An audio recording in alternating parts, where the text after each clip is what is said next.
প্রতিষ্ঠা লগ্ন থেকে বাংলাদেশ কোস্টগার্ড উপকূল এবং নদী তীরবর্তী অঞ্চলের সার্বিক নিরাপত্তা নিশ্চিতকরণে নিরলসভাবে দায়িত্ব পালন করছে।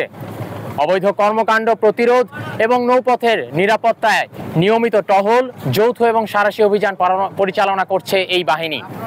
আসন্ন পবিত্র ঈদুল আজহা 2025 উপলক্ষে বাংলাদেশ কোস্টগার্ড দক্ষিণ জোন তার আওতাধীন 17টি লঞ্চ, খেয়া এবং ফেরিঘাট সমূহে জননিরাপত্তা প্রদানের লক্ষ্যে বিশেষ টহল, জনসচেতনামূলক প্রচারণা, সন্দেহজনক ব্যক্তি নৌযান সমূহে তল্লাশি এবং যাত্রীদের ব্যাগ স্ক্যান সহ অন্যান্য নিরাপত্তামূলক কার্যক্রম পরিচালনা করছে।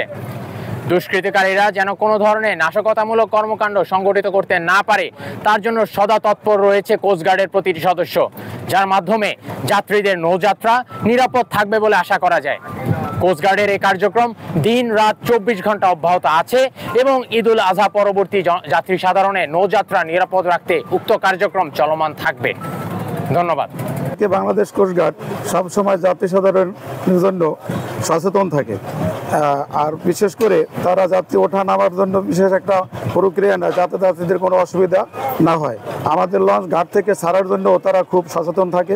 অনেক সময় দেখা গেছে আমাদেরকে তারা অনেক দূর আগাইয়া দিয়ে আসে তাদের স্পোর্ট বোটের সাহায্য, যাতে আমাদের কোনো যাত্রীদের কোনো ক্ষতি হচ্ছে কিনা, যাত্রী আমাদের ভ্যানটা থাকে কিনা এগুলি সচেতন থাকে।